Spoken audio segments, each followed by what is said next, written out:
We bring you the latest news and updates for the Pna Newsroom. Up to 2 million families who were benefiting from the government's Pantawid Pamilyang Pilipino program or 4Ps may soon be delisted. Social Welfare Secretary Erwin Tulfo said that of the number, about 1.3 million Filipinos are now included under the non-poor section, having children who graduated because of the program.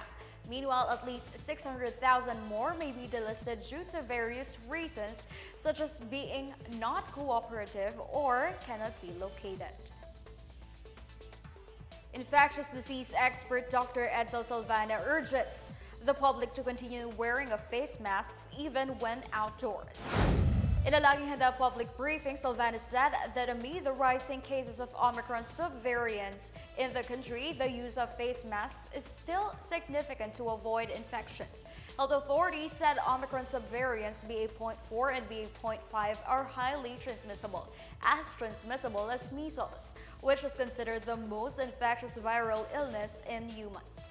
However, Salvaña clarified that the Omicron BA.5 subvariant is not the worst COVID-19 variant. I don't agree with that assessment that BA.5 is the worst. It might be more immune evasive than all the other Omicron variants, but because of vaccination, we don't expect it to cause as much death and destruction as Delta did. Pope Francis has appointed Manila Archbishop Jose Cardinal Advincula as part of the Vatican department that would choose future bishops all over the world. Advincula was appointed together with 2 religious sisters and 1 consecrated virgin. This is the first time that the Vatican appointed women to the dicastery. Meanwhile, Advincula's appointment is already his second, as he has been a member of the Vatican office in 2020. His first office was the Congregation for the Clergy. 3 years after hosting the Southeast Asian Games, the Philippines may start preparing to stage the biennial sports meet again in 2033. The SEA Games Federation Council meeting approved the bid of the Philippine Olympic Committee President Bambol Tolentino to let the country host the Games. Tolentino said the POC and the SEA Games Council will soon ask President Ferdinand Marcos Jr. to support the hosting bid. The Philippines has hosted the SEA Games 4 times, starting in 1981 and 1991, then in 2005 and 2019 when it became overall champion. Meanwhile, Cambodia will stage the Games next year. Manila, the nation's capital, has been adjudged as one of the 53 best cities around the globe. A total of 20,000 city dwellers worldwide were quizzed to rank the world's best cities. Marita Muahe tells us more. Landing on the 34th spot in the listing of the best cities in the world is Manila, according to the data by the Time Out Index 2022. Despite the chaos caused by overpopulation to the epic traffic jams, Time Out said that Manila boasts of its rich art and culture.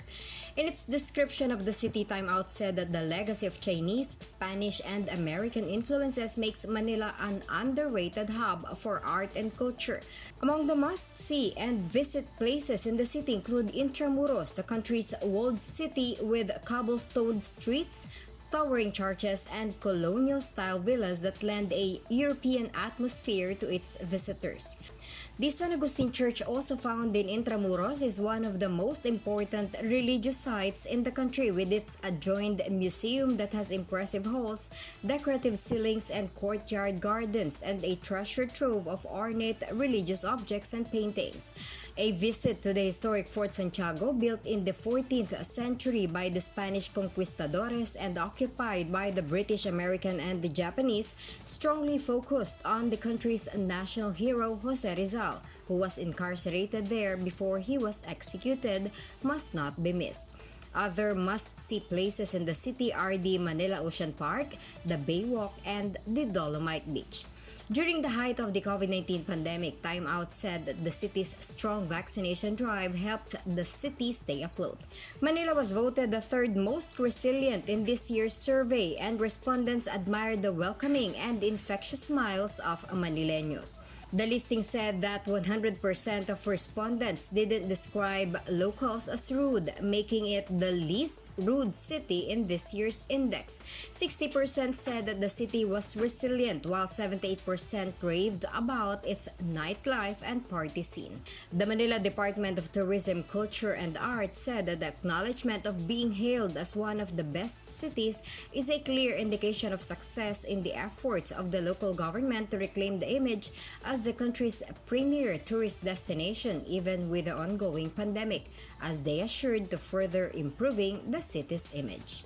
For the Pna Newsroom, I am Marita Muaje.